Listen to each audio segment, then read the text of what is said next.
Hello aspirants, welcome back on YouTube channel of Ved Prep Biology Academy. As the CSIR NET exam is about to come, जून में आपका exam है। कुछ aspirants दिसंबर में भी अपने एग्जाम को टारगेट कर रहे होंगे।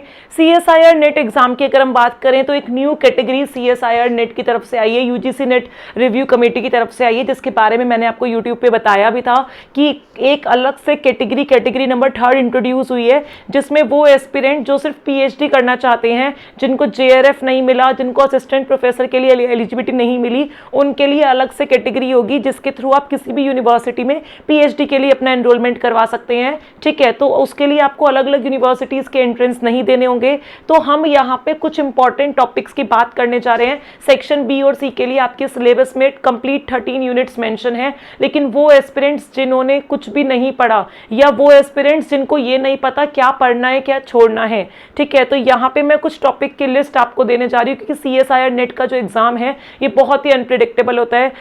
कुछ यूनिट्स को हर बार प्रायोरिटी मिलती है जिनसे बहुत ज्यादा पेपर आ जाता है, तो वो कंप्लीटली आपके एग्जामिनर के ऊपर डिपेंड होता है कि वो किस यूनिट को टारगेट कर रहा है। लेकिन यहाँ हर यूनिट के कुछ ऐसे टॉपिक्स हैं जहां से फ्रीक्वेंटली क्वेश्चन पूछा जाता है, तो चाहे आप कुछ भी स्किप कर दीजिए, इन 50+ टॉपिक को आप स्किप मत करिए। अगर आप ये 50+ टॉपिक कर जाएंगे तो आपका नेट आराम से क्लियर हो जाएगा। ठीक है, आप इतने मार्क्स ले आओगे कि आप लेक्चररशिप के लिए एलिजिबल हो जाओ, PhD के लिए एलिजिबल हो जाओ। JRF करने के लिए आपको ज्यादा मेहनत करनी पड़ेगी और आपको डिटेल में जो अपना सब्जेक्ट है, जो अपना सिलेबस है, वो स्टडी करना पड़ेगा। ठीक है, तो मोस्ट इंपॉर्टेंट टॉपिक्स की हम यहाँ पे बात कर रहे हैं, जिससे आपकी रैंक इंप्रूव होगी, जिससे आपका सिलेक्शन इंश्योर होगा। यूनिट नंबर 1 बायोकेमिस्ट्री की अगर मैं आपको यहाँ पे बात बताऊं तो यहाँ से ये 4 टॉपिक्स है जहाँ पे मोस्ट फ्रिक्वेंटली क्वेश्चन आपके आते हैं। बायोमोलिक्यूल्स, जिसमें आप क्या क्या देखेंगे, जिसमें आप अमीनो एसिड्स देखते हैं, प्रोटीन्स देखते हैं, न्यूक्लिक एसिड्स देखते हैं, कार्ब्स देखते हैं, लिपिड्स देखते हैं, प्रोटीन्स देखते हैं। इन सब की जो डिटेल्स है वो आपकी बायोमोलिक्यूल्स के अंडर आ जाएगी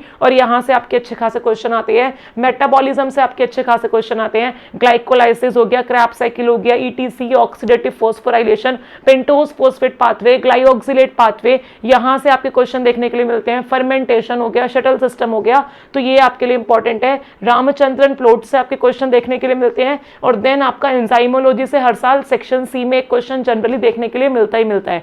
तो इस यूनिट में आप इन टॉपिक्स को अच्छे से रेडी कर लीजिए। उसके बाद यूनिट नंबर 2 की हम यहाँ पे बात करें, सेल बायोलॉजी, प्लाज्मा मेम्ब्रेन से रिलेटेड जितनी भी चीजें हैं, ट्रांसपोर्ट से रिलेटेड जितनी चीजें हैं, सेल साइकिल और रेगुलेशन से यहाँ पे सेक्शन सी और बी में हर साल क्वेश्चन देखने के लिए मिलता है। तो इन टॉपिक को आप अच्छे से डिटेल में करिए। सेल साइकिल के फेजेस क्या हैं, कौन से फेज में कौन सा CD के साइक्लिन आता है, यहाँ पे आप सेल फ्यूजन एक्सपेरिमेंट देखते हैं, फ्लो साइटोमेट्री के थ्रू अपने ग्राफिकल रिजल्ट्स देखते हैं, और भी आप यहाँ पे APC के बारे में पढ़ते हैं, MPF के बारे में पढ़ते हैं। उन सब चीजों को डिटेल में स्टडी करें और सेल साइकिल और रेगुलेशन का जो टॉपिक है इसको अच्छे से सॉलिड तैयार करें।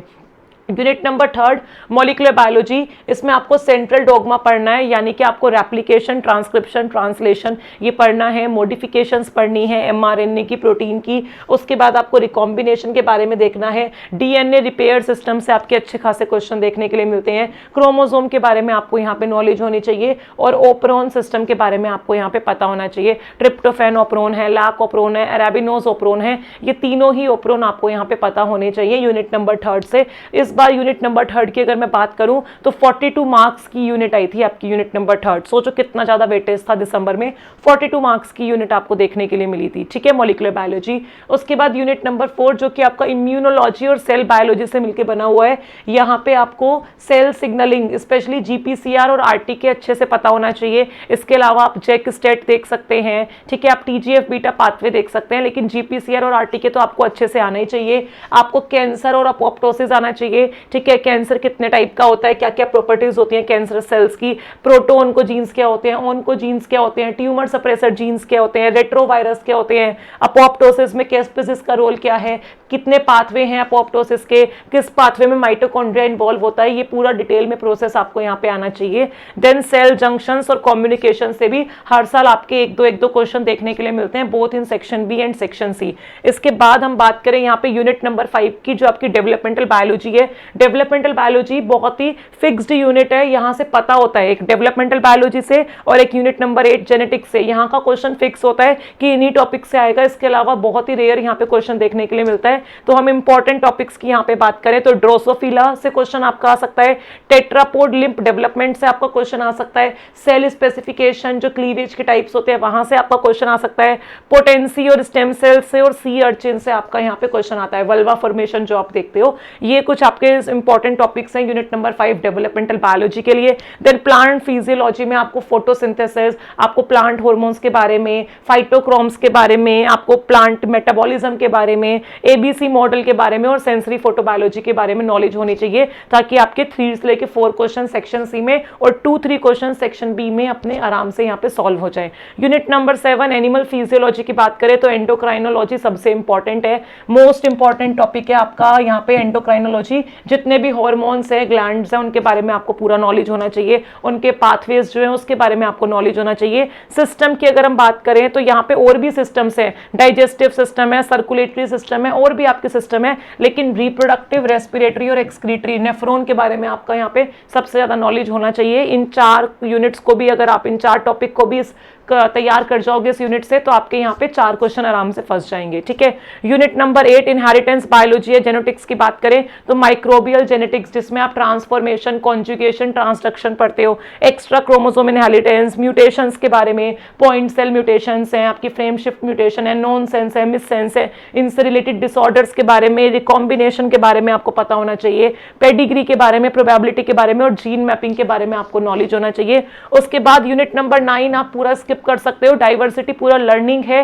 बेसिक 11-12 की एनिमल प्लांट डाइवर्सिटी पढ़ना चाहो तो it's up to you, 1-2 question फंस जाएंगे, otherwise you can skip this unit. Unit number 10 को आप फोकस करेंगे, इकोलॉजी बहुत इंपॉर्टेंट है, पॉपुलेशन इकोलॉजी, जिसमें आप अलग अलग टाइप के कैरेक्टर्स देखते हो, आप थ्योरीज पढ़ते हो, लॉजिस्टिक ग्रोथ, एक्सपोनेंशियल ग्रोथ पढ़ते हो, कम्युनिटी इकोलॉजी जहां आप अलग अलग टाइप के इंटरेक्शन देखते हो, स्पीशीज के टाइप देखते हो, डाइवर्सिटी इंडेक्स निकालना आप यहाँ पे सीखते हो, इकोसिस्टम के बारे में, सक्सेशन के बारे में, कॉम्पिटिशन और प्रिडेशन के जो आपका लोड का वोल्टेरा मॉडल था, यहाँ से आपके काफी ज्यादा क्वेश्चंस जो है वो देखने के लिए मिलते हैं। इसके अलावा ऐसा नहीं है कि और कहीं से क्वेश्चन नहीं आते, बिहेवियरल इकोलॉजी से क्वेश्चन आते हैं, बायोडाइवर्सिटी एंड कंजर्वेशन से क्वेश्चन आते हैं, but these are the most important topics जहां से फिक्स है कि क्वेश्चन जनरली दिख ही जाता है।